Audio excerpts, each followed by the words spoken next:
श्री राम जय जय राम। श्री राम जय जय राम। श्री राम जय जय राम। नमो व्रातपतये नमो गणपतये नमः प्रमथपतये नमस्ते स्तुलंबोदराय एकदंताय विघ्नविनाशिने शिवसुताय श्रीवरदमूर्तये नमः।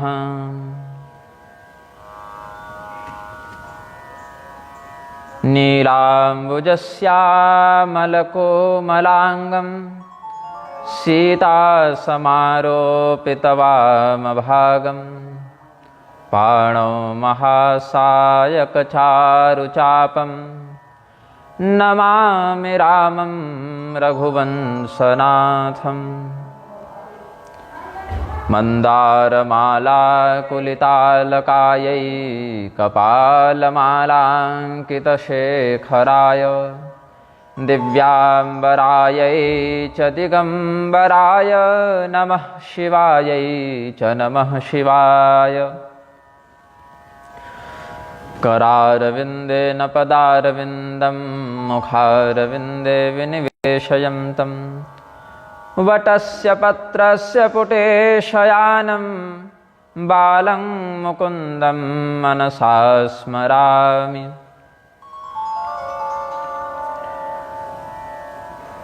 त्वं वैष्णवी शक्तिरनन्तवीर्या विश्वस्य बीजं परमासि माया सम्मोहितं देवि समस्तमेतत्त्वं वै प्रसन्ना भुवि मुक्तिहेतुः। हृत्पुण्डरीकान्तरसन्निविष्टं स्वतेजसा व्याप्तनभोऽवकाशम् अतीन्द्रियं सूक्ष्ममनन्तमाद्यं ध्यायेत्परानन्दमयं महेशम्।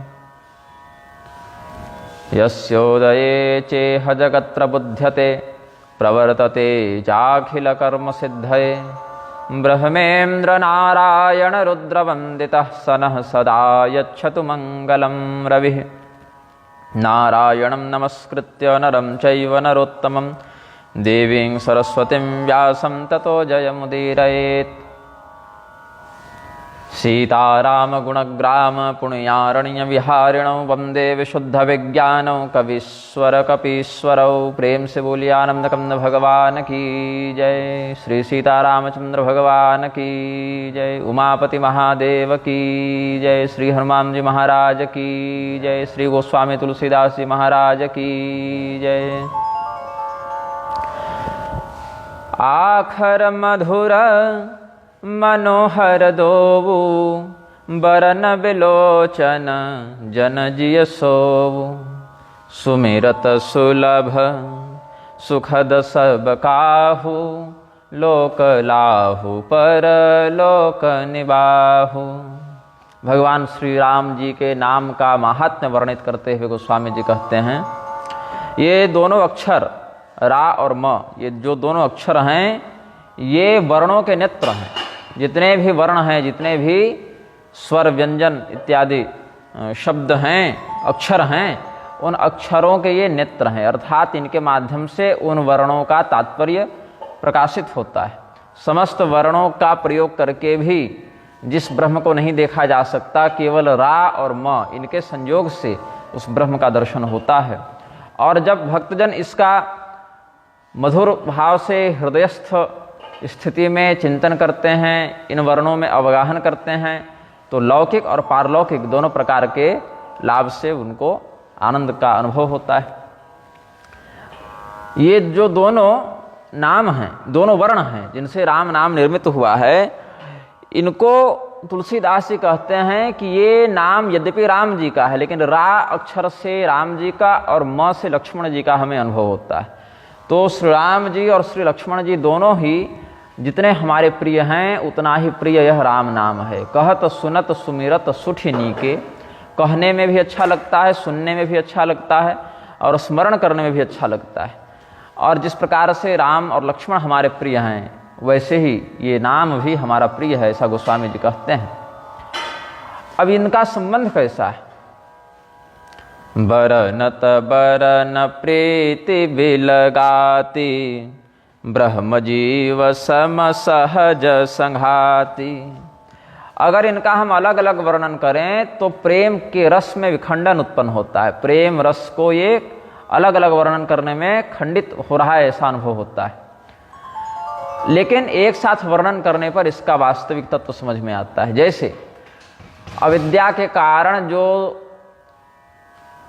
अशुद्ध बुद्धि है वो ब्रह्म और जीव को अलग अलग देखती है।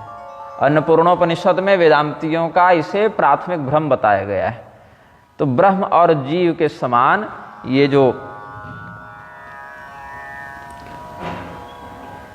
भेद रा और म में दिखता है वो कल्पित भेद है। तत्वतः ये एक ही ब्रह्म का वाचक है। जैसे ब्रह्म जीव इव सहज संघाति, द्वा सुपर्णा सयुजा सखाया समानम वृक्षम परिशस्व जाते तयोरन्यः पिप्पलं स्वाद्वत्य नस्रन्योभिचाकशीति। ये श्रुति का वचन गोस्वामी जी स्मरण करते हैं। एक वृक्ष में दो पक्षी हैं, दोनों के मध्य आपस में परस्पर प्रेम है, सौहार्द है। ये पक्षी एक ही समान दिखते हैं, एक ही समान सुंदर पंखों से सुसज्जित हैं, लेकिन भेद क्या है? इन दोनों में से एक जो है वो उस वृक्ष में उत्पन्न होने वाले कटु और तिक्त फलों का आस्वादन करके बारंबार दुखी और सुखी होता है, और दूसरा जो पक्षी है वो उस वृक्ष के किसी भी फल का आस्वादन नहीं करता, अपितु मात्र दृष्टा भाव से देखता रहता है। कालांतर में स्वचिंतन करते करते जब उस पक्षी को इसका रहस्य समझ में आया तो जो सुख और दुख में फंसा हुआ पक्षी है वह देखता है कि यह जो वास्तविक रूप है हमारा वो तो दृष्टा का है। भोक्ता के रूप में हम भले कर्ताभिमान से भोक्ताभिमान से युक्त होकर सुखी और दुखी हो रहे हैं, लेकिन वास्तविक रूप जो हमारा है वो तो दृष्टा का है, साक्षी का है, और वह मूल परमात्मा रूप में विलीन हो जाता है। जो दृष्टा पक्षी है वह परमात्मा भाव में स्थित चेतन है, और उसी का एक कल्पित रूप है जीव जो उपभोक्ता भाव में स्थित है। तो यहाँ पर वही भाव है। गोस्वामी जी का कहने का अर्थ यही है कि जैसे एक ही चेतन भोक्ता भाव और साक्षी भाव से दो प्रकार का प्रतिभासित होता है, वैसे ही एक ही ब्रह्म तत्व रा और म इन अलग अलग अक्षरों से व्याप्त होता है, प्रकाशित होता है, लेकिन देखने में इनका तत्व जो है अलग होने के बाद भी तत्व दृष्टि से विचार करें तो एक ही है। अथवा कहें तो नर नारायण सरिस सुभ्राता जगपालक विशेष जन त्राता भगति सुते अकल करन विभूषण जगहित हेतु विमल विधुभूषण। भक्ति देवी का जो सुंदर कलेवर है, भक्ति रूपी देवी के कानों में अलंकार के समान सुशोभित ये दोनों कर्णफूल हैं, रा और म, ये दोनों अक्षर। धर्म देव की पत्नी मूर्ति के गर्भ से उत्पन्न नर और नारायण के समान ये दोनों सुंदर भाई हैं। अपने भक्तों के कष्टों का निवारण करके संसार का पालन करने में इनकी विशेष दक्षता है। संसार का हित करने के लिए जैसे आकाश में सूर्य देव और चंद्रदेव हैं, वैसे ही भक्तों का हित करने के लिए निर्मल हृदयाकाश में रा और म ये दोनों वर्ण विद्यमान हैं। शिव संहिता का स्मरण करते हैं यहाँ पर। मुक्ति स्त्री कर्णपूरौ मुनि हृदय पय पक्षते तीर भूमि संसारा पार सिंधो कलिकलुषतमस्तोम सोमार्क बिंबौ प्रत्युन्मेलत्पुरा पुंजद्रुम दलित दले लोचने च श्रुतीना कामं रामेति वर्णौ शमिह कलयतां संततं सज्जनानां। जो मुक्ति है, एक गोस्वामी जी ने तो भक्ति का प्रयोग किया है, लेकिन भक्ति के माध्यम से ही मुक्ति की प्राप्ति होती है, इसीलिए मुक्ति का भी यहाँ प्रकरण वसात परिणाम रूप में अध्याहार करेंगे। तो मुक्ति स्त्री के कर्ण में मंगल हो विराजिए, ये दोनों कर्णफूल के समान अलंकृत हैं। मुनियों का जो हृदय है, भक्ति रूपी नदी सरिता निर्मल जल को धारण करके जब वहाँ बहती है, तो ये दोनों अक्षर जो हैं रा और म, ये उसके दोनों किनारे हैं। कलयुग के पाप का जो अंधकार है उसका शमन करने के लिए ये दोनों सोमार का बिंब, चंद्रमा और सूर्य के बिंब के समान हैं। विमल विधुभूषण जो गोस्वामी जी कहते हैं, संसार के लक्षण को आचार्यों ने सागर के समान बताया है। सागर जैसे गहरा है, दुस्तर है, अगाध है, भयंकर है, उसी प्रकार से यह संसार भी है सागर के समान। भव सागर, संसार समुद्र ये सब कहते हैं।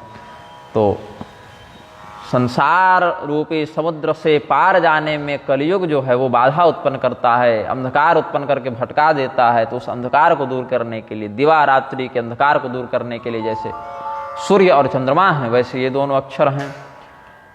पुण्य रूपी अमृत वृक्ष के ये दोनों दल हैं। उन्मीलत पुण्य पुंज द्रुम दलित दले लोचने च श्रुतीनां कामं रामेति वर्णौ शमिह कलयतां संततं सज्जनानां। संतों के आनंद की अभिवृद्धि करते हुए, अब कोई वृक्ष लगाते हैं तो पहले वो अंकुर बनता है, फिर 2 भागों में प्रस्फुटित होता है, फिर आगे बढ़ता है। वैसे ही पुण्य को प्रदान करने वाला जो अमृत वृक्ष है उसके ये दोनों दल हैं।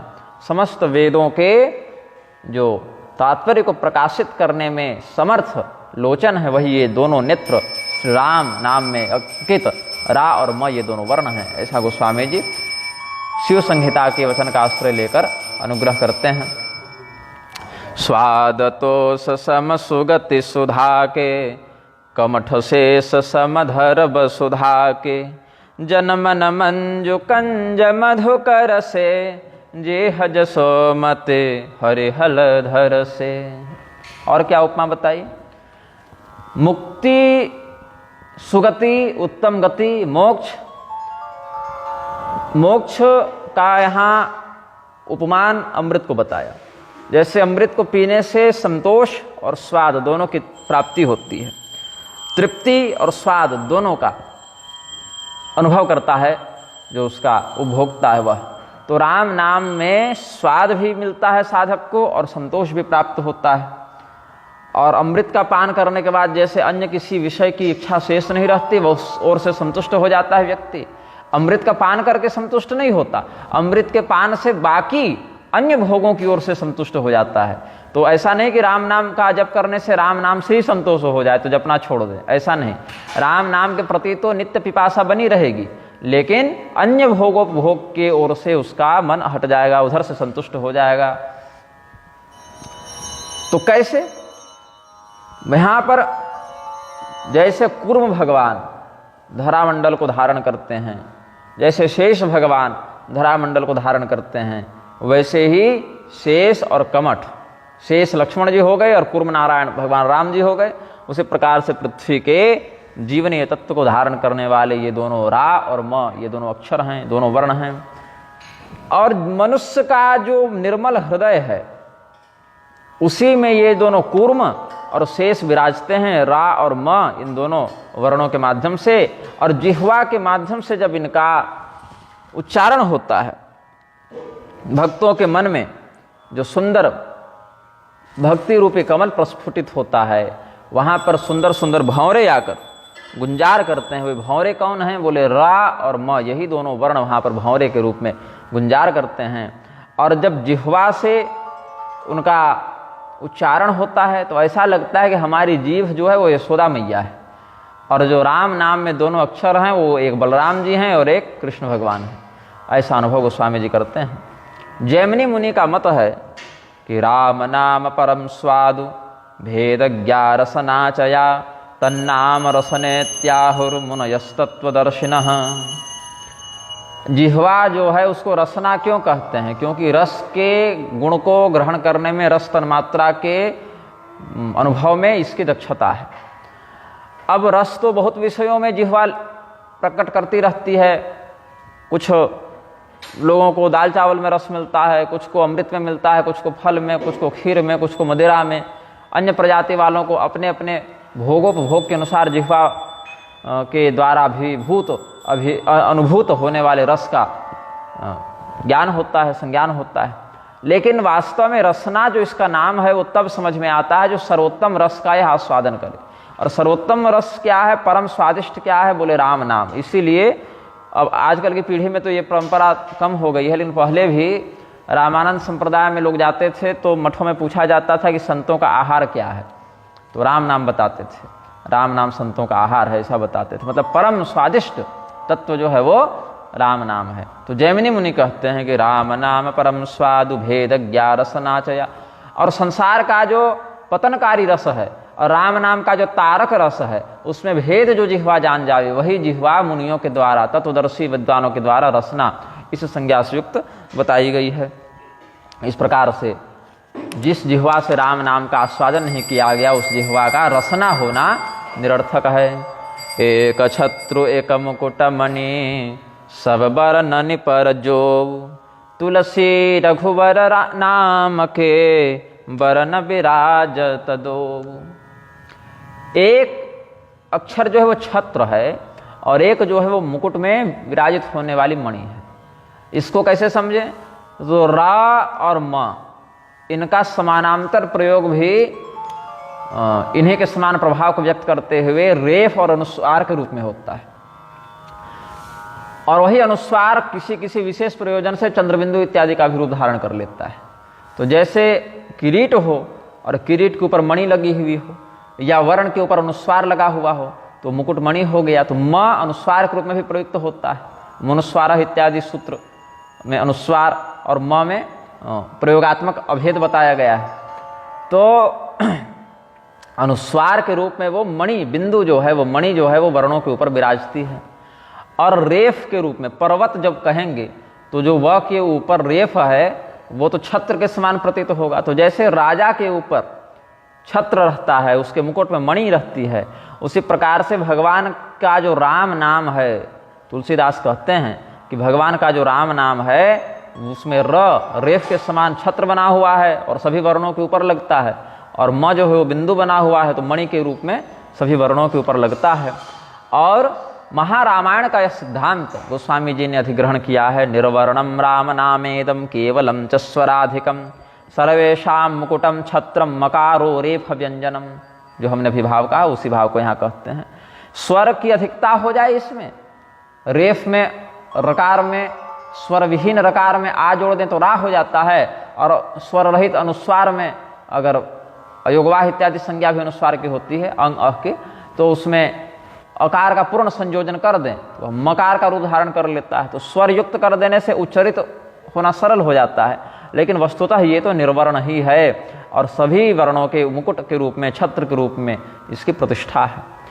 समुझत सरिस नाम अरुनामी प्रीति परस पर प्रभु अनुगामी। नाम रूप दोबु ईस उपाधि अकथ अनादि सुसामुझि साधि। नाम और रूप में क्या संबंध है? इसमें कहते हैं समुझत सरिस नाम अरुनामी प्रीति परस्पर प्रभु अनुगामी। ऐसे समझने में क्या लगता है कि नाम और नामी, नामी मतलब श्री रामचंद्र जी का साकार विग्रह है, हाथ पैर आंख कान जिसमें दिख रहे हैं वैसा एक शरीर का जो विग्रह बनता है वो, और उस शरीर का जो बोध करा दे वो नाम। तो नाम और नामी दोनों हो गए। एक तो जो नाम है अक्षर है और जिसका नाम है वो व्यक्ति, तो दोनों बातें हो गई। इनमें क्या संबंध है? तो कहते हैं कि जैसे स्वामी के पीछे सेवक चलता है वैसे ही नाम के पीछे नामी चलता है, ऐसा प्रतीत होता है। और इसमें भी एक गोस्वामी जी भाव व्यक्त करते हैं कि नाम के पीछे नामी चलता है। ऐसा क्यों कहे? क्योंकि नाम लेने से नामी आ जाता है। तो पहले तो नाम आया, उसके बाद नामी आया। पहले आपने राम नाम का उच्चारण किया, फिर भगवान का दर्शन हुआ, भगवान की उपस्थिति हुई। ऐसा तो है नहीं कि भगवान पहले आ गए और नाम बाद में कि आप कौन है बताइए। तो ये तो भक्त का स्वभाव नहीं हुआ। सबरी जी राम नाम जब कितने वर्षों से जप रही थी, नाम पहले आया नामी बाद में आए। हनुमान जी कितने समय से जप रहे थे, विभीषण जी कितने समय से जप रहे थे। नाम पहले आता है और नामी बाद में आता है। उधर सुतीक्ष्ण जी को देखिए, सर्वभंग जी को देखिए। तो नाम जैसे स्वामी के पीछे पीछे सेवक चलता है वैसे ही नाम के पीछे पीछे नामी चलता है। और यद्यपि ईश्वर का वाचन तो नाम और रूप दोनों से हो जाता है, लेकिन उसका जो स्रोत है, उसका प्रारंभ कहाँ से है, उसका महात्म्य क्या है, इसके विषय में कोई व्यक्ति ठीक नहीं बता सकता। नाम रूप की महिमा अनिर्वचनीय है, अनादि है, अनंत है, ऐसा गोस्वामी जी कहते हैं।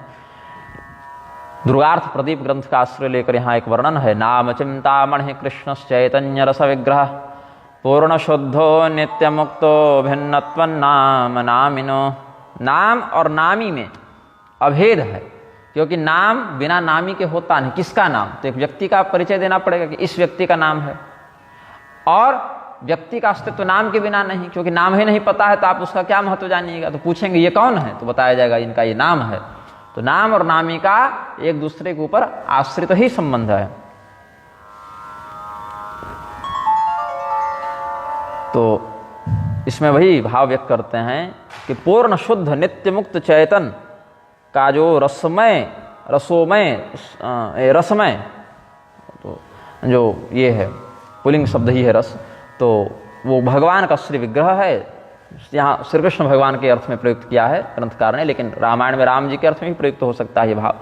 और उनका जो नाम है वह चिंतामणि के रूप में है, और इसमें दोनों में नित्य और अभिन्न संबंध है। नाम के बिना नामी और नामी के बिना नाम का अस्तित्व स्वतंत्रतया उस प्रगल्भता के साथ प्रकाशित नहीं होता है। इसीलिए गोस्वामी जी कहते हैं कि को बड़ छोटू कहत अपराधु सुनि गुण भेदु समुझि हहि साधु देखी हहि रूप नाम आधीना रूप ज्ञान नहीं नाम विहीना। नाम बड़ा है कि नामी बड़ा है, इसके विषय में जब झगड़ा होगा तो हम कुछ नहीं कहेंगे। गोस्वामी जी कहे हम अपने मुंह से क्यों कहने जाएं कौन छोटा है कौन बड़ा है। तो महात्मा लोग बैठे हैं और विचार करते रहें कि कौन बड़ा है और कौन छोटा है। तो गोस्वामी जी यहाँ वो सफाई से अपना हाथ पीछे खींच लिए, न कोई बड़ा है भैया और न कोई छोटा है, क्योंकि हमने अभिन्न बता दिया, अकथ अनादि कह दिया। तो हम जब अकथ कह दिए तो क्या कथा कहें फिर उसके विषय में। तो महात्मा लोग अपने अनुसार से देख लें कि कौन छोटा है कौन बड़ा है, क्योंकि चिंतन करने पर दोनों बातें सही लगती हैं। क्योंकि देखिए ही रूप नाम आधीना, रूप का परिचय प्राप्त करने के लिए नाम का आश्रय लेना पड़ता है, और नाम के बिना रूप का ज्ञान नहीं होता। और दोनों बातें अपनी अपनी जगह सही लगती हैं। रूप विशेष नाम बिनु जाने करत लगत न परहि पहचाने। अब रूप है आपके पास, हाथ में कोई मणि रख दिए लेकिन बताया नहीं कि ये क्या मणि है, तो उसका विशेष महत्व समझ में नहीं आता है। और जब एक बार उसका महत्व नाम और रूप का समझ आ गया तो रूप न भी दिखे, केवल नाम सुनने को आ जाए तो वो कल्पना मन कर लेता है। जैसे सफ़ेद सफ़ेद तरल है, पता ही नहीं है कि दूध है कि चूना पानी है कि फिनाइल है कि क्या है, तो बताया गया कि यह दुग्ध है। तो एक बार समझ लिए इसका नाम है, रूप है, गुण है। फिर दूध सामने न भी हो और उसका नाम केवल सुने तो उसकी एक छवि मस्तिष्क में कल्पित हो जाती है। सुमिरिय नाम रूप बिनु देखें आवत हृदय स्नेह अभिषेखें। नाम रूप अति अकथ कहानी समुझत सुखद न परति बखानी। कोई भी विशेष रूप यदि नाम के बिना हाथ पर रख भी दिया जाए कोई आकृति, तो उसमें उतना प्रेम नहीं होता जितना उसका विशेष परिचय नाम इत्यादि से प्राप्त होने के बाद प्रेम का उद्भव होता है, प्रेम का विकास होता है। और नाम के ही कारण परमात्मा का विशेष अनुभव साधक कर पाते हैं। शिष्य जब गुरु से पूछता है कि किसका भजन करूं, क्या जप करूं, क्या मंत्र है, तो उसको रूप सीधे सीधे बताने से समझ में नहीं आएगा, क्योंकि कभी देखा नहीं है। तब उसको नाम का ही आश्रय लेकर बताना पड़ता है। इसीलिए भगवान नाम में यहाँ विशेष करके राम नाम को सभी वर्णों का मुकुटमणि बताया। महारामायण का एक और भाव है, यन्नाम संसर्गवशाद्य वर्णौ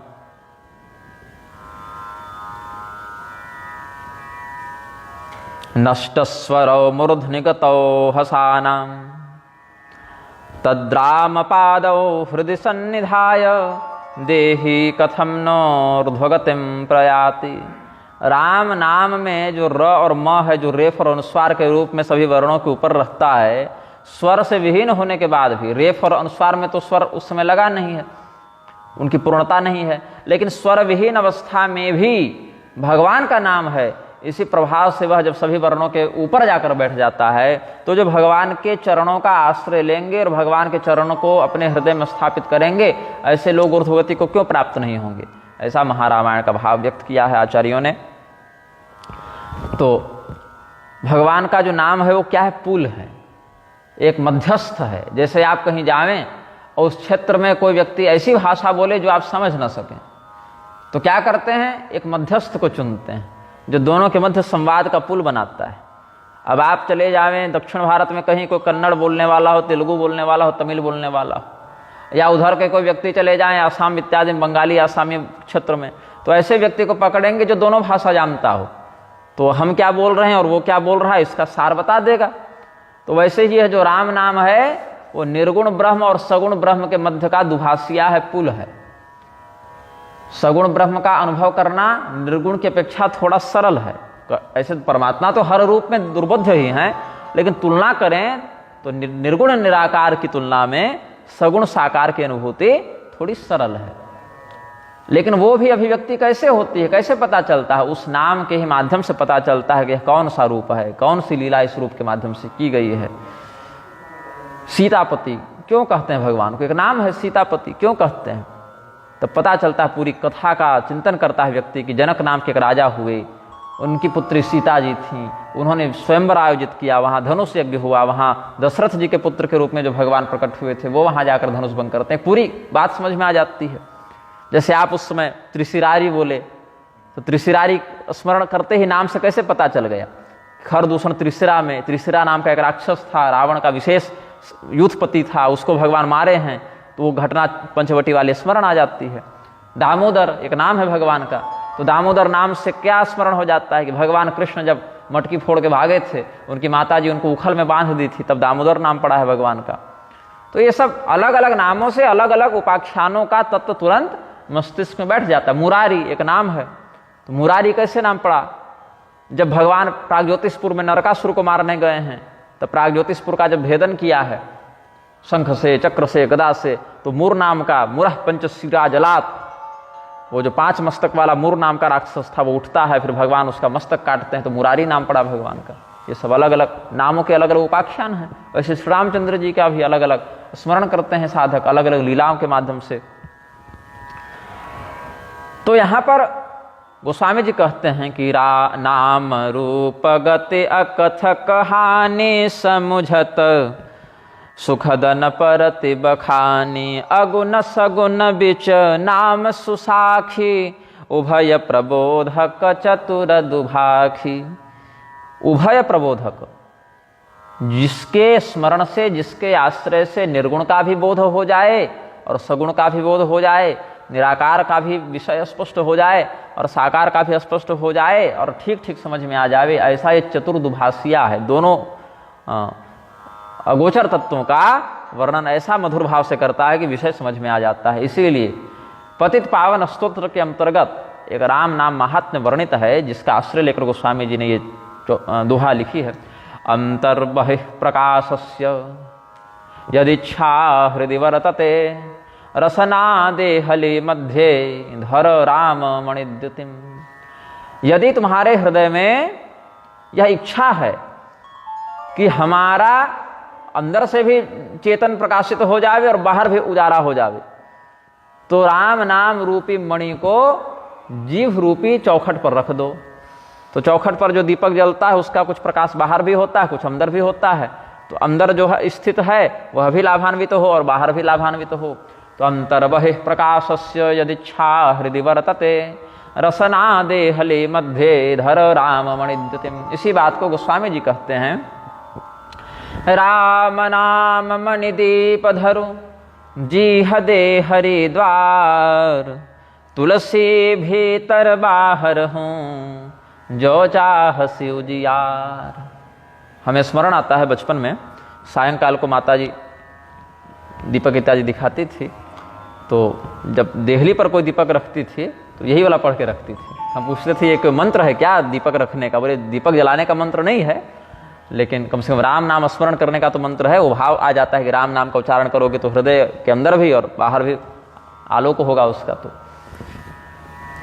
याज्ञवल्क्य मुनि अपना मत प्रस्तुत करते हैं कि कैसे अंदर और बाहर, बाहर जो संसार प्रकट है, अंतर जो हृदय से जो नतिष्ठति परमात्मा स्थित हैं, दोनों का संपर्क राम नाम जो जिह्वाग्र में स्थित राम नाम है उससे कैसे हो जाता है। तो परमात्मानम अव्यक्तम प्रधान पुरुषेश्वरम अनायासे न प्राप्नोति कृते तन्नाम कीर्तने। याज्ञवल्क्य मुनि कहते हैं परमात्मा अव्यक्त है, उसका स्वरूप व्यक्त नहीं है।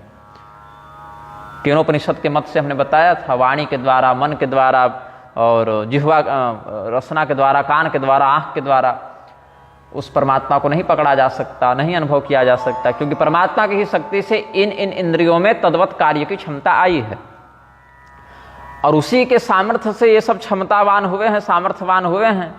तो जैसे कोई अपने माता पिता के जन्म को नहीं देख पाता, वैसे ये लोग भी परमात्मा के तत्वतः स्वरूप को पकड़ नहीं सकते हैं, नहीं समझ सकते हैं। तो फिर भी वो अव्यक्त पुरुष, प्रधान पुरुष, पुरुष भी कई प्रकार के हैं। यहाँ नर और स्त्री, स्त्री पुरुष वाला पुरुष नहीं है, शरीर में स्थित चेतन की पुरुष संज्ञा है।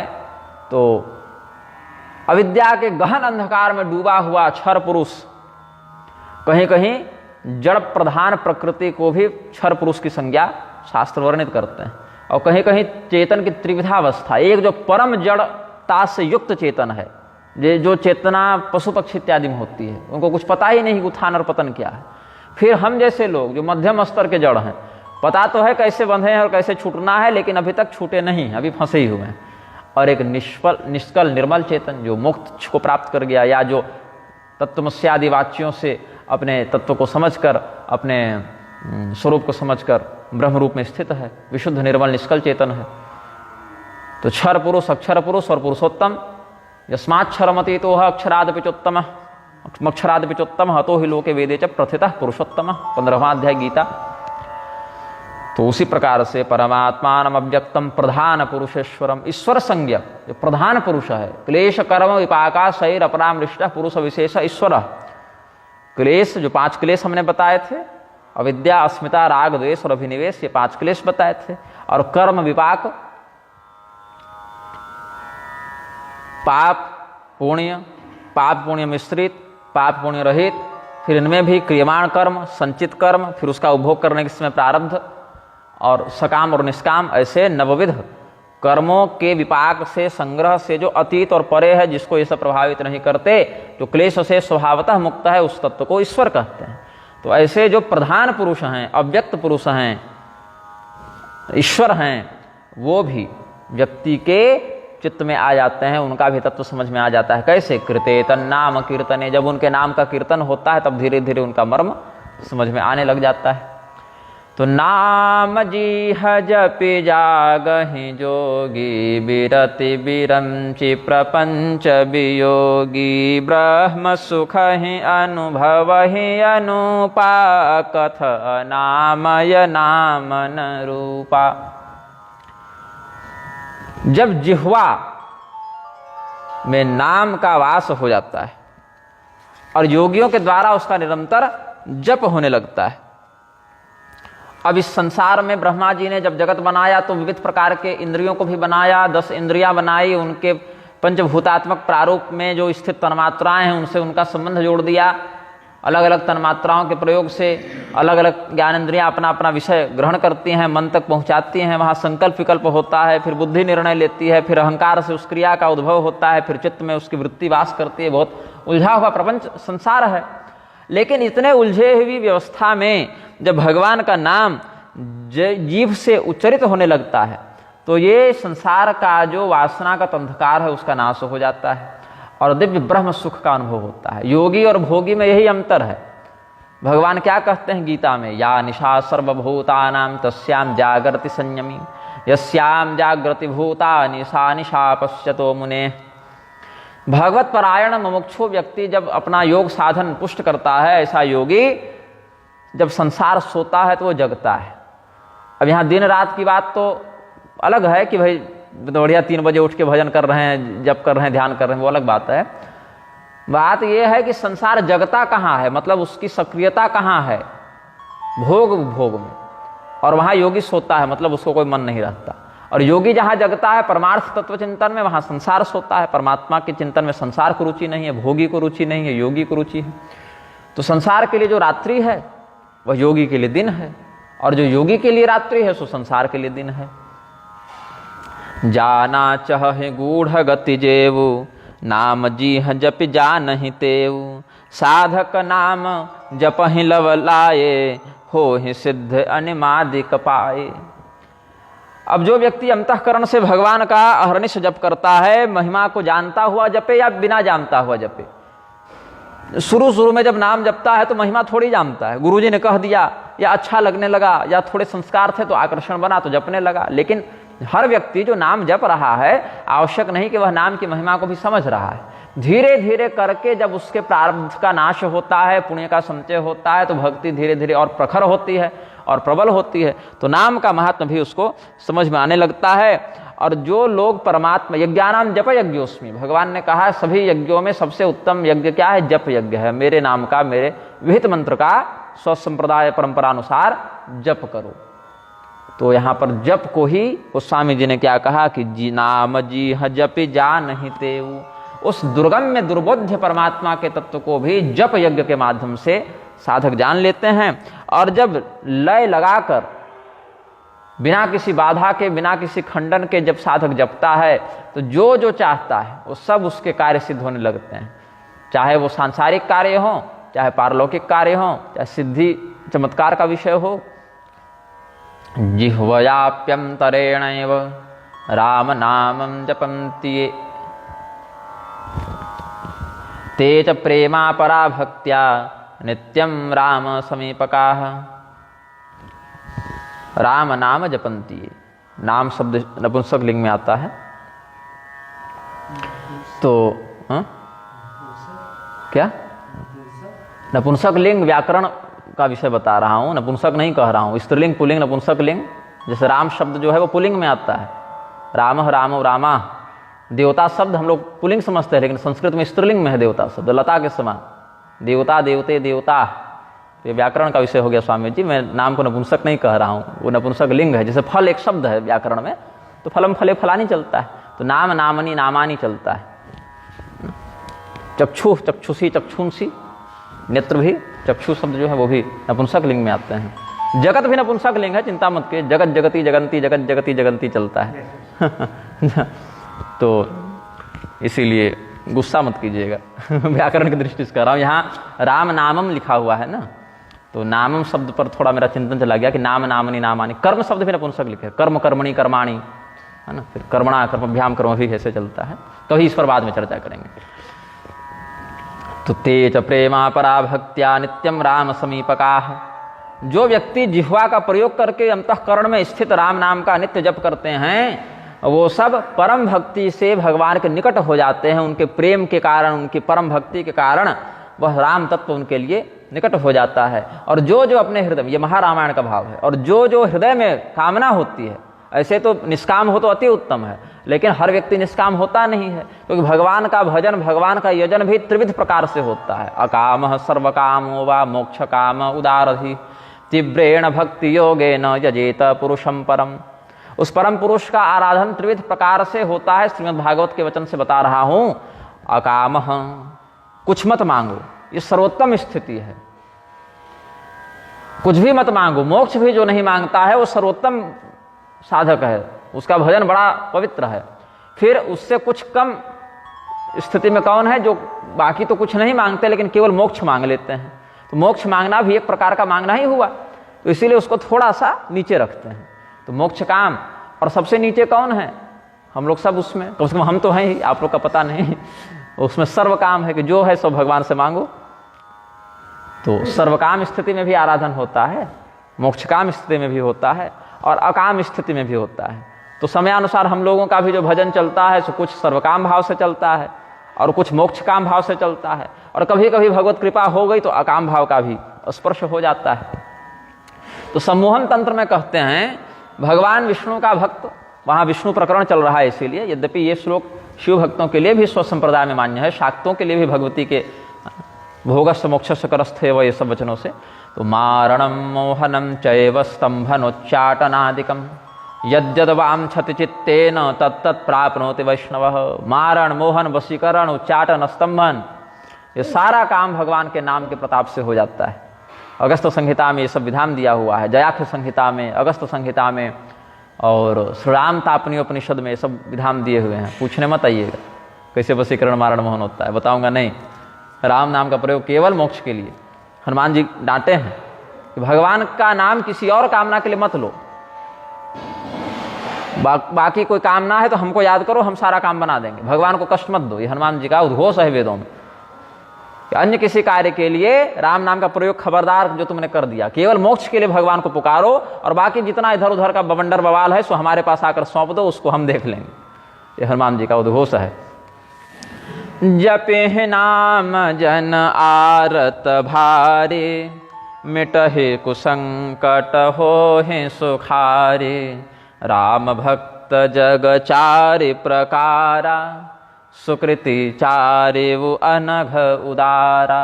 अब गोस्वामी जी थोड़ा महाभारत की ओर मुड़े, अब थोड़ा कुछ महाभारत का भाव ग्रहण करते हैं। महाभारत में विष्णु सहस्त्रनाम है और महाभारत में श्रीमद् भगवद गीता भी है, तो एक भाव विष्णु सहस्त्रनाम से लिया और एक भाव गीता से लिया। हर शास्त्र से, ग्रंथ से कुछ कुछ मोती चुनकर उन्होंने पिरोया है। तो जपहि नाम जन आरत भारे, मिटहि कुसंकट होहि सुखारी, रोगार्तो मुच्यते रोगात्, बद्धो मुच्येत बंधनात्, भयान मुच्येत भीतस्तु मुच्येत आपन्नापतः। जो रोगी है वो भगवत नाम संकीर्तन से रोग से मुक्त होता है। वो बड़े महाराज बता रहे थे ना, कोरोना में कोई 4 व्यक्ति यहाँ आए थे 2 साल पहले, मरते हुए आए थे, वो डॉक्टर जवाब दे दिया था। तो महाराज जी बोले कि बच्चा जब डॉक्टर जवाब दे दिया है तो राम नाम का आसरा बचा तो राम नाम करो। वो बच गए। तो फिर बाद में महाराज जी ने कहा कि अब अखंड करवाओ, तो 5 दिन अखंड करवाए थे, बता रहे थे हमको। हम भी उस अखंड में सेवा करते थे, उस कीर्तन में। और कोई व्यक्ति निर्दोष है, बंधन में पड़ गया है, तो उसका भी उद्धार हो जाता है। कैसे हुआ उद्धार? तो जैसे जरासंध ने 20,800 राजाओं को जो अपने गिरिव्रज के पर्वतों की कंदरा में कैद करके रखा था, तो भगवान ने जरासंध का वध करवाया भीमसेन से और इधर उद्धार करवाया। और भौमासुर ने जो 16,100 कन्याओं को बंदी बनाकर रखा था उनको छुड़वाया। ये सब है। मैदानों का लड़का था व्योमासुर, वो भगवान के ग्वाल बालों को जाकर गुफा में बंद कर देता था, तो वहां से भगवान ने निकाला। तो बंधन में पड़े व्यक्ति का भी भगवान उद्धार करते हैं, और संसार रूपी बंधन से भी जो भव बंधन में पड़ा है उसका भी मोक्ष हो जाता है। और भी किसी प्रकार का कोई भय हो जीवन में, और भी किसी प्रकार की कोई आपत्ति हो, तो भगवान नाम संकीर्तन से, स्मरण से वो दूर हो जाता है। लेकिन उस नाम में निष्ठा होनी चाहिए। अब ये नहीं कि ट्राई कर रहे हैं कि हाँ 10 बार राम नाम जपे, अभी तक बेल का पास नहीं हुआ कोर्ट से, कैसे, ऐसा परीक्षण नहीं करना है, विधि पूर्वक करना है, निष्ठा से करना है। उसमें भी ये ध्यान रखना है कि यदि हमारे प्रारब्ध में बंधन में पड़ा ही रहना लिखा है तो भगवान को यही अभिष्ट हो सकता है। क्योंकि ऑपरेशन करने के समय दर्द हो सकता है मरीज को, लेकिन वो दर्द क्षणिक होता है, 2-4-10 दिन के लिए होता है वो कष्ट, और बाद में रोग निवारण हो जावे, ट्यूमर निकल जावे तो सुख हो जाता है बाद में। तो हो सकता है भगवान हमारे किसी पाप का दंड हमको इस रूप में दे रहे हो, रोग के रूप में, भय के रूप में, बंधन के रूप में, और भगवान का वह दंड भी अनुग्रह है, वरेण तुल्य। भगवान का क्रोध भी श्रेष्ठ होता है। तो इसीलिए उसको समझना चाहिए भगवान हमारा पाप टाल रहे हैं, काट रहे हैं, प्रारब्ध चक्र से भगवान हमको जल्दी दूर कर रहे हैं। संतों के जीवन में अपार अपार कष्ट आए हैं, तो संतों ने इसको क्या समझा है? ये भगवान का अनुग्रह है। अनुग्रह मन्यमानः, नारद मुनि कहते हैं, ये भगवान की कृपा है ऐसा। और भगवान के 4 प्रकार के भक्त कौन हैं? राम भगत जग चारि प्रकारा, सुकृति चार्यो अनघ उदारा। श्रीमद् भगवद गीता का भाव, चतुर्विधा भजन्ते माम जना सुकृतिनोर्जुन, आर्तो जिज्ञासुरर्थार्थी ज्ञानी च भरतर्षभ। राम भगत जग चारि प्रकारा कहाँ है? गीता में। चतुर्विधा भजन्ते माम, और कैसे हैं? तो सुकृति हैं और पवित्र हैं, तो जना सुकृतिनोर्जुन। ये 4 प्रकार के भक्त कौन है भगवान के?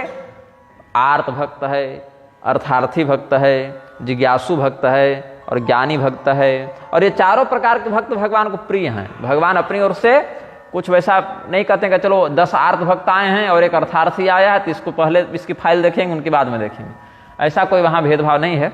हर प्रकार के भक्त भगवान का ही भजन कर रहे हैं, इसीलिए भगवान के प्रिय हैं। तो इनके भजन की शैली क्या है? जो आर्त भक्त है वो सबसे सामान्य भक्त होता है, सबसे क्या कहते, प्राथमिक स्तर का वो भक्त है कि प्रभु बड़ा कष्ट है जीवन में, तो इस कष्ट से आप हमें बचाइए, ये उसका भाव रहता है। तो भगवान उसको कष्ट से बचाते हैं। हाँ, इतना अवश्य है कि उस कष्ट में पड़े हुए व्यक्ति को इतना होश है कि कष्ट के निवारण के लिए पुकारना किसको है, तो भगवान की शरण में जाता है, भगवान उसका उद्धार करते हैं। फिर एक अर्थार्थी भक्त होता है, उसके जीवन में कोई कष्ट तो वैसा नहीं है, लेकिन इच्छाएं हैं कुछ कि ये भी हो जाता, वो भी, कुछ पैसा हो जाता, कुछ नौकरी लग जाती, कुछ बिजनेस चमक जाता या कुछ स्वास्थ्य सुधर जाता। ऐसे स्वास्थ्य वाले अधिकांश आर्त में आते हैं, लेकिन विशेष में और थोड़ा बॉडी बन जाती, सुंदर हो जाते, और कुछ विशेष संपदा की आशा है, तो ये सब अर्थार्थी भक्त होते हैं। इनकी इच्छाएं बड़ी होती हैं, लेकिन इनको पता है कि अपनी इच्छाओं के लिए किसको पुकारना है, तो भगवान का भजन वो अर्थ प्रधान वृत्ति से करते हैं, तो अर्थार्थी भक्त हैं ये। फिर जिज्ञासु भक्त होते हैं, उनके जीवन में न कोई विशेष दुख है, न कोई विशेष इच्छा है, बस भगवान क्या हैं, कैसे हैं, उनके रूप को, उनके तत्व को, उनके महत्व को जानने का एक भाव है, जिज्ञासा है। तो भगवान सदगुरु से भेंट करा के उसकी जिज्ञासा का शमन कर देते हैं, या अति विशिष्ट भक्तों को स्वयं भी उपदेश दे देते हैं। जैसे हंसावतार में देवर्षि नारद आदि को या सनत कुमार आदि को उपदेश किया, नर नारायण अवतार में भी देवताओं को उपदेश किया, ऋषियों को उपदेश किया, श्री कृष्णावतार में अर्जुन को उपदेश किया, श्री रामावतार में हनुमान जी को उपदेश किया, बहुत प्रकरण से उपदेश किया है भगवान ने। तो ये सब जिज्ञासु भक्त की श्रेणी में आ गए। और ज्ञानी भक्त क्या है? जिसकी समस्त इच्छाएं समाप्त हो गई, जिसके समस्त कष्ट समाप्त हो गए, जिसके मन की समस्त चिंता, शंका, जिज्ञासा समाप्त हो गई, भगवत तत्व को विशेषतया, संपूर्णतया वह जान गया, तो भगवद रूप हो गया, वो ज्ञानी हो गया। तेषां ज्ञानी नित्ययुक्त एक भक्तिर्विशिष्यते प्रियो हि ज्ञानोत्यर्थ महं सच मम प्रियः। उनमें से ज्ञानी क्या है? आजकल एक बवंडर चला है कि ज्ञानियों का तिरस्कार करके भक्ति को अधिक बताओ, एक नया फैशन चला है। ऐसा नहीं है, जो सर्वोत्तम ज्ञानी होता है वही भक्त होता है, क्योंकि वो जानता है कि हमको किसकी भक्ति करनी है, उसको पता है कि वह तत्व क्या है, इसीलिए कभी उधर उसका मन भटकेगा नहीं, वहां से उसका मन भागेगा नहीं। तो भक्ति जिसकी कभी नहीं टूटे, जिसका योग भगवान से कभी खंडित नहीं हो, जो नित्य युक्त भक्त है, जो हमेशा युक्त है, जुड़ा हुआ है, वही ज्ञानी होता है। तो तेषाम ज्ञानी नित्य युक्त अनन्य भक्त ही ज्ञानी हो सकता है। तो ज्ञान मार्ग और भक्ति मार्ग अलग नहीं है परिणाम की दृष्टि से, प्रस्थान की दृष्टि से अलग प्रतीत हो सकते हैं, लेकिन चार प्रकार के भक्तों में ही तो भगवान ने ज्ञानी को भी गिना है ना। राम भगत जगचारी प्रकार, क्या कहे? ज्ञानी की गणना किसमें हुई? भक्तों में ही हुई, और ज्ञानी को सबसे ऊपर का भक्त कहा भगवान ने। तो इसीलिए आजकल क्या फैशन चला कि हम तो भैया भक्त हैं और भक्ति में कुछ नियम धर्म मत मानो, केवल भजन करो और जो मन सो खाओ, जैसे मन वैसे रहो। तो ये भक्ति नहीं, ये उत्पात है। तो ज्ञानी कैसा है? एक भक्ति उसकी होती है, अखंड निर्वैर निर्विकार भक्ति उसकी होती है, और भगवान के तत्व से उसका ध्यान कभी भटकता नहीं है, इसीलिए वह विशेष प्रिय है भगवान का। चहु चतुर कह नाम अधारा, ज्ञानी प्रभु ही विशेष प्यारा।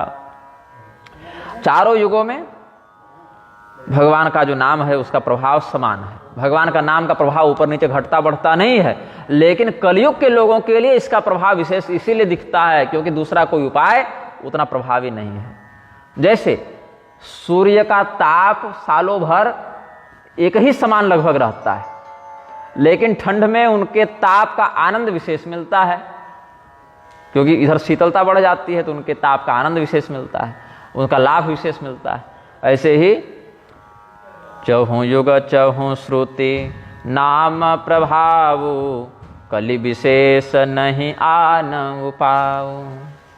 रामेति वर्णद्वयमादरेण सदा स्मरन् मुक्तिमुपैति जन्तु, कलौ युगे कल्मषमानसानां अन्यत्र धर्मे खलु नाधिकारः। रामाभिरामी का वचन यहाँ वर्णित करते हैं। रा और म, इन दोनों अक्षरों का जो व्यक्ति नित्य जप करता है वह जंतु, वह जीव मुक्ति को प्राप्त हो जाता है, क्योंकि कलयुग में जिनका चित्त कलयुग के कलमश से, कलयुग के पाप से आक्रांत हो गया है, विकृत हो गया है, उनका अन्य किसी यज्ञ तपस्या ध्यान इत्यादि में तो अधिकार ही नहीं है, तो केवल नाम का आश्रय लेकर वो लोग भगवान को प्राप्त कर जाते हैं। कलि विशेष नहीं आन उपाऊ। और उसमें भी जिनको मोक्ष की भी कामना नहीं है, मोक्ष की भी जो इच्छा नहीं करते, उतना भी जिनके मन में काम नहीं बचा, ऐसे ऋषि मुनि भी अपने हृदय में नाम का कुंड बना, अमृत का कुंड बना के, और उसी अमृत कुंड में मछली बन के हमेशा वास करते हैं। नाम से उनको अलग कर दिया जाए तो जैसे पानी से दूर जाकर मछली मर जाती है, वैसे नाम अमृत कुंड से अलग किए जाने पर इनका साधक हृदय जो मीन रूप से वहां विहार करता है वह भी कष्ट पाने लगता है, क्षण भर के लिए भी वहां से अलग नहीं होना चाहते।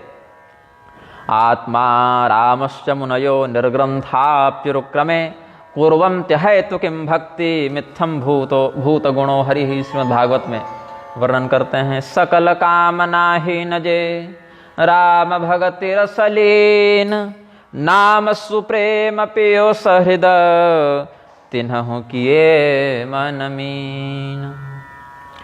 अब श्वेतकेतु रामायण का आश्रय लेकर गोस्वामी जी एक वचन कहते हैं कि ब्रह्म के दो प्रकार से प्रधान रूप बताए गए हैं, एक सगुण और एक निर्गुण। एक में गुण का जो व्यवहार है वो स्पष्ट दिखता है और एक में वो नहीं दिखता है।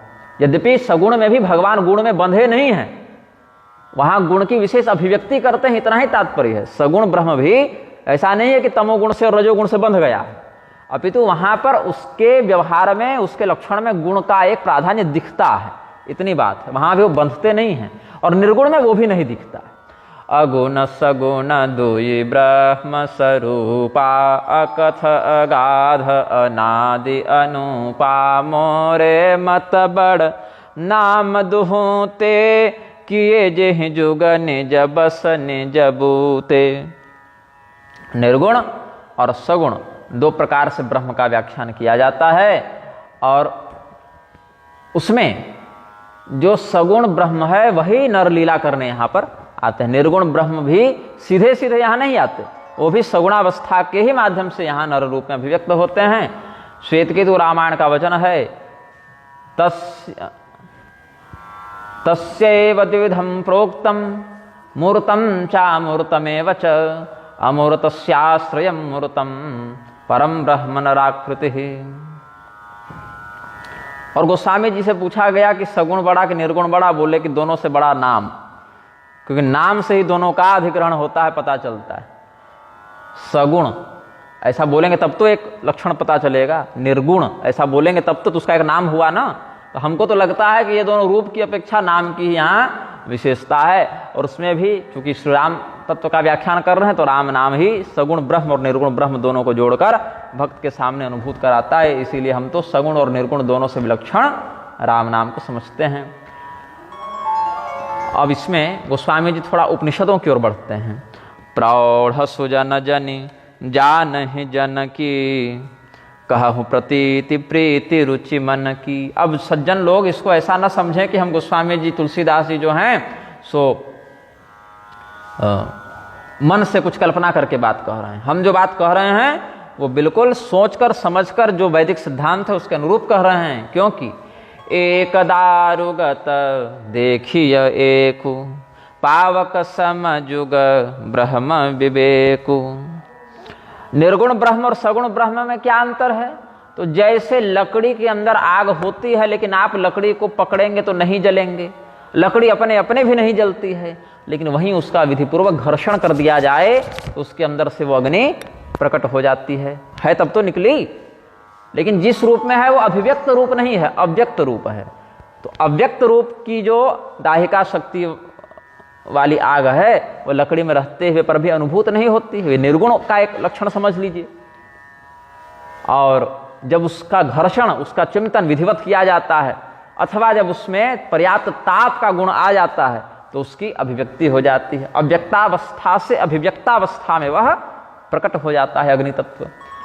इसी बात को एक ही अग्नि संसार में प्रविष्ट है लेकिन अलग अलग भाव से उसकी अभिव्यक्ति होती रहती है। लकड़ी रगड़ने से भी अग्नि का प्राकट्य हो जाता है, कहीं लोहे को रगड़ने से भी चिंगारी निकल जाती है, और कहीं माचिस बारूद इत्यादि से निकल जाए, कहीं लैटर से निकल जाए, अलग अलग प्रकार से, कहीं ज्वालामुखी बड़वा नल इत्यादि के रूप में भी वह अग्नि प्रकट है, कहीं आकाश से वज्रपात हो सूखी घास पर वहां आग लग जाए, या किसी वृक्ष इत्यादि में आग लग जाए, कहीं बांस के रगड़ाने से जंगल में दावानल लग जाए, अलग अलग प्रकार से, कहीं मांत्रिक विधान से भी, मंत्र से भी अग्नि का आवाहन करके साधक लोग अग्निवेताल इत्यादि को उपासक प्रकट कर देते हैं।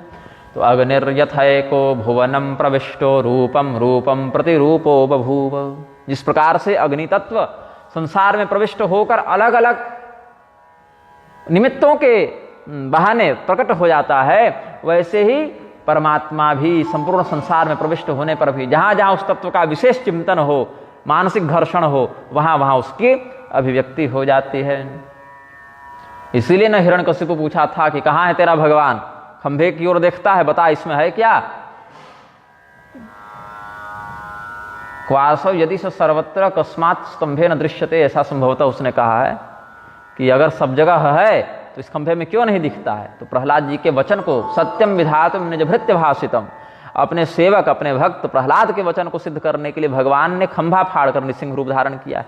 ऐसे आने को कहीं से आ सकते थे, सीधे भी प्रकट हो सकते थे, खंभा ही फाड़ कर क्यों आवे। तो सत्यम विधातुम निज भृत्य भाषितम, अपने सेवक के वचन को सत्य सिद्ध करने के लिए कि हाँ खंभे में भी हैं, वहां से भगवान प्रकट होते हैं।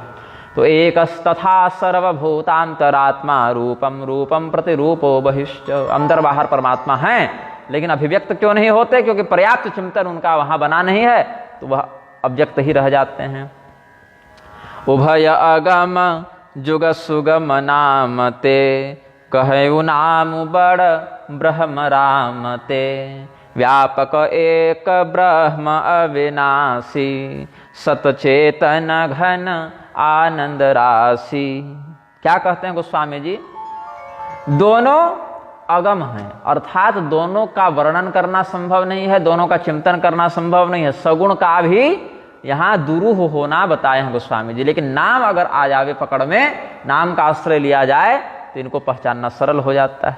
जैसे आप किसी व्यक्ति से यात्रा में मिले, हजारों लोग मिले, और एक साल के बाद कहें कि उस व्यक्ति से जहां जो आपके ट्रेन के बगल वाली बर्थ पर बैठा था जरा उससे बात कीजिए, तो कर पाएंगे क्या? नहीं। ये लेकिन अगर उसका नाम पता हो, उसका धाम पता हो, तो संपर्क कर सकते हैं कि हाँ इस नाम वाला व्यक्ति इस जगह पर मिलेगा। ऐसे ही वह निर्गुण ब्रह्म और सगुण ब्रह्म भी दुर्गम है, लेकिन उसका जब नाम ज्ञात होता है, नाम रूप धाम इत्यादि का बोध होता है, तो वह सुगम हो जाता है। किसके प्रकार से, किस प्रभाव से? तो नामते, नाम के कारण। इसीलिए मैं कहता हूं कि नाम तो राम ब्रह्म से भी बड़ा ही है। गोस्वामी जी कहते हैं कहे वो नाम बड़ ब्रह्म राम ते। और वह जो एक अखंड निर्विकार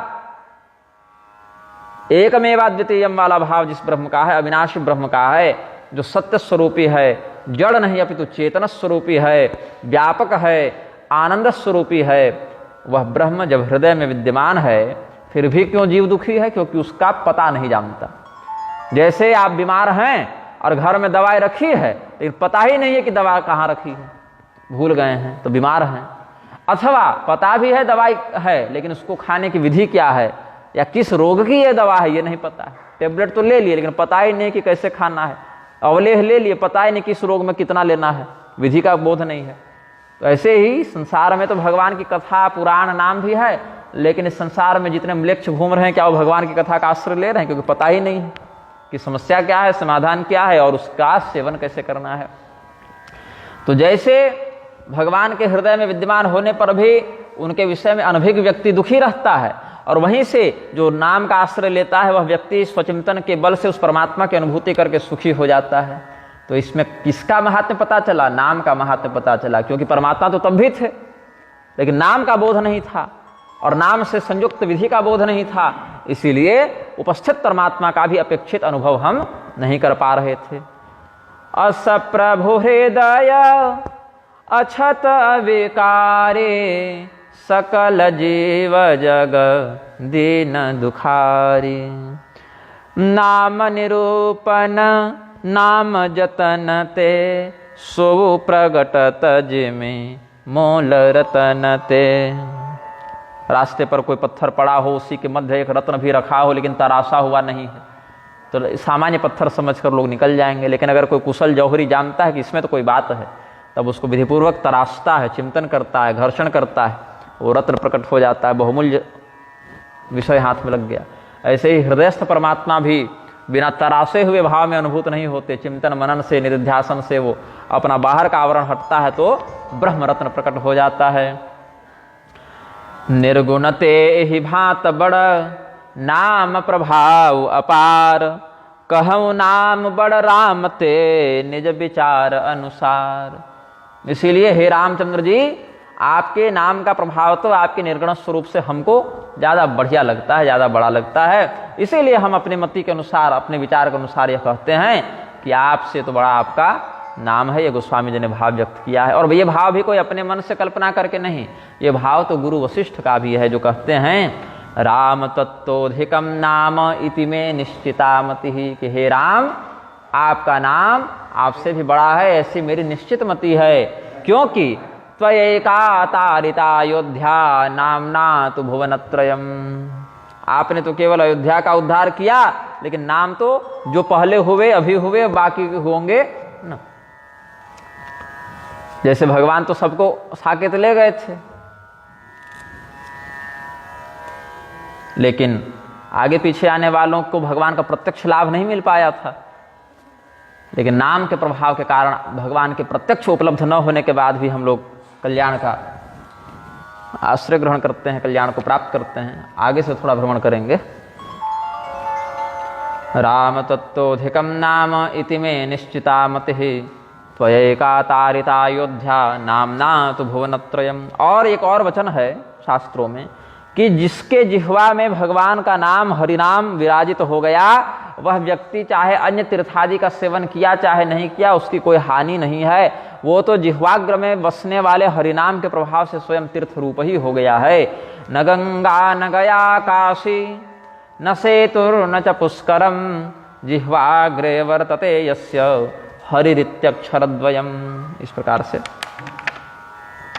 अथवा ऋग्वेदोऽथ यजुर्वेदः सामवेदो ह्यथर्वणः अधीतास्तेन येनोक्तम् हरिरित्यक्षरद्वयम्। जिसने हरि हरि हरि ऐसे अक्षरद्वय का उच्चारण कर लिया, समझ लेना चाहिए कि चारों वेदों का जो सार है वो उसको प्राप्त हो गया। उसने समस्त वेदों के अध्ययन का जो फल है वह प्राप्त कर लिया। अश्वमेधादिभिर्यज्ञैर् नरमेधैः सदक्षिणैः याजितं तेन येनोक्तं हरिरित्यक्षरद्वयम्। विधिपूर्वक अच्छे आचार्यों के मार्गदर्शन में अश्वमेध नरमेध इत्यादि यज्ञों को करने का, पुष्कल दक्षिणाओं को देकर इन यज्ञों को करने का जो दिव्य पुण्य बल है, वह पुण्य बल उसे प्राप्त हो गया जिसने अपने जिह्वा से हरि हरि ऐसे अक्षरद्वय का उच्चारण कर लिया। प्राण प्रयाण पाथेयम संसार व्याधिनाशनम दुख क्लेश परित्राणम हरिरित्यक्षरद्वयम्। जब व्यक्ति के प्राणों का प्रयाण होता है तो यहां से वह कुछ भी लेकर नहीं जाता, तो इसके साथ साथ कौन जाता है? भगवान का जो नाम ये जपता है वही नाम इसकी रक्षा करते हुए आगे जाता है। तो जैसे आप कहीं यात्रा में जाते हैं, जब आप यात्रा में कहीं जाते हैं तो मार्ग में पाथे लेकर चलते हैं, खाना पीना लेकर चलते हैं। तो साधकों के परलोक यात्रा में कौन सा तत्व पाथे का कार्य करता है? तो बोले संसार रूपी रोग का नाश करने वाला जो श्री राम नाम है या हरि नाम है या भगवान नाम है, वही वहां पर पाथे का कार्य करता है। राम भगत हित नर तनुधारी। भगवान ने ये मनुष्य शरीर क्यों धारण किया? भगवान को क्या आवश्यकता थी? तो हम भक्तों के ऊपर, गोस्वामी जी कहते हैं कि भक्तों के ऊपर अनुग्रह करने के लिए ही भगवान ने स्वयं को विविध प्रकार के संकटों से युक्त करते हुए पर भी सज्जनों को सुख प्रदान करने वाला मनुष्य रूप धारण किया है। क्योंकि जब एक रूप को धारण करेंगे तो एक नाम से उनका वाचन होगा, उस नाम रूप का चिंतन करते हुए भक्तों को बड़ा आनंद होगा, बड़ा मंगल होगा। इसीलिए भगवान ने ऐसा किया है। सकृदुच्चरितम येन हरित्यक्षरद्वयम् और बद्ध परिकरस्तेन मोक्षाय गमनम प्रति। जब आप मार्ग में जाते हैं और कोई सहयोगी सहायक मिल जाए तो यात्रा सुगम हो जाती है। वैसे ही जिसने एक बार भी प्रेम से, श्रद्धा से, निर्मल भाव से, निष्कपट भाव से हरि इन दो अक्षरों का या राम इन दो अक्षरों का उच्चारण कर लिया, उसने अपने मोक्ष मार्ग में जाने के लिए बहुत अच्छा और सहयोगी साथी का प्रबंध कर लिया। बिल्कुल कमर कस के वो तैयार। आइए महाराज जी बैठिए। तो नाम सप्रेम जपत अनयासा भक्त हो हि मुद मंगल बासा। अब राम और राम नाम इन दोनों के मध्य गोस्वामी जी कुछ भाव व्यक्त करते हैं। ऐसे तो पहले कह चुके हैं कि नाम रूप में भेद नहीं देखते गोस्वामी जी, लेकिन यहाँ रस की अभिवृद्धि करने के लिए इधर से बालक, हाँ आगे से जाइए। तो भगवान और भगवान के नाम में गोस्वामी जी कुछ साधु सहज भाव व्यक्त करते हैं। राम एक तापसती तारी नाम कोटि खल कुमति सुधारी। ऋषि हित राम सुकेतु सुता की सहित सेन सुत कीन्ह विबाकी। सहित दोष दुख दास दुरावा, दलई नाम जिमिर बिनिसिना दुरासा, दलई नाम जिमिर बिनिसिनासा। सहित दोष दुख दास दुरासा, दलई नाम जिमिर बिनिसिनासा। भंजो राम आप भव चापु, भव भय भंजन नाम प्रतापु। और दंडक बन प्रभु कीन्ह सुहावन, जन मन अमित नाम किए पावन। निश्चर निकर दले रघुनंदन, नाम सकल कलि कलुष निकंदन। क्या कहते हैं? भगवान श्री रामचंद्र जी ने गौतम ऋषि की पत्नी जो थी अहिल्या जी, केवल उनका उद्धार किया, लेकिन भगवान राम के नाम का आश्रय लेकर कितने कितने दुष्टों की बुद्धि सुधर गई, उनका उद्धार हो गया। ऐसे नाम और रूप में भेद नहीं है, लेकिन एक आनंद की वृद्धि करने के लिए ऐसा विनोद कर रहे हैं गोस्वामी जी, ताकि जो लोग नाम के महात्म्य से वंचित हैं वो भी समझें कि चलो ठीक है, अहिल्या के समान उद्धार करने के लिए भगवान सामने भले न खड़ा हूं, लेकिन भगवान का नाम है तो नाम के आश्रय से हमारा उद्धार हो जाएगा। और ऋषियों के कल्याण करने के लिए सुकेतु यक्ष की जो पुत्री थी ताटका, जिसको ताड़का भी कहते हैं, कहीं ताटका शब्द आया है, कहीं ताड़का शब्द आया है, राक्षसी एक ही थी, उसके पुत्र मारीच की सेना सुबाहु इत्यादि के साथ, मारीच केवल छूट गया था क्योंकि भगवान को आगे उससे सेवा लेनी थी। जहाँ मारीच मर जाता तो आगे की कहानी में गड़बड़ हो जाती, तो इसी के लिए मारीच को बचा कर रखे थे भगवान। तो मारीच कितना वर्ष और उधर रहा, लगभग मारीच इधर 12 वर्ष तो विवाह के बाद घर में रहे, उधर लगभग मान लीजिए कि 25 वर्ष लगभग, लमसम 25 वर्ष मारीच और बचा था। तो सुकेतु सुता मतलब ताड़का, सुकेतु यक्ष की पुत्री थी ताड़का। सुकेतु यक्ष निसंतान थे, ब्रह्मदेव की आराधना कर रहे थे, तो ब्रह्मदेव ने कहा क्या चाहते हो? बोले संतान चाहिए। तो उन्होंने कहा कि भाई जाओ, तुमको एक पुत्री होगी। तो सुकेतु यक्ष ने कहा कि महाराज पुत्र दे देते। बोले पुत्र ही इतना बवंडर दे रहा है कि पूरा संसार आतंकित हो जाएगा, पुत्र दे देंगे तो कहाँ शरण में लोग जाएंगे, तो पुत्री को ही तुम स्वीकार करो। वही फिर ताड़का बनी थी। तो उसको, उसके पुत्र को और उसके मारीच आदि की सेना को भगवान ने संहार करके ऋषि विश्वामित्र की रक्षा की थी, उनके यज्ञ की रक्षा की थी। लेकिन जितने भी भक्तों के जीवन में अन्य आपदाएं हैं, अन्य संकट हैं, उनका नाश कौन कर रहा है? श्री राम नाम कर रहा है। तो नाम के आश्रय से विश्वामित्र जी का संकट तो राम जी ने दूर किया, लेकिन बाकी भक्तों के संकट को नाम दूर कर रहे हैं। जिस प्रकार से भगवान श्री रामचंद्र जी का पराक्रम दिखा शिव धनुष को तोड़ने में, तो वहां तो एक स्थान पर दिखा कि भगवान शिव के धनुष का भंग किए, लेकिन पूरे जगत के बंधन का भंग करने के लिए भगवान का नाम तत्पर हैं, वो बिल्कुल मोर्चे पर डटे हुए हैं। और दंडक वन, दंडक इधर से जाइए, आगे से बढ़िए।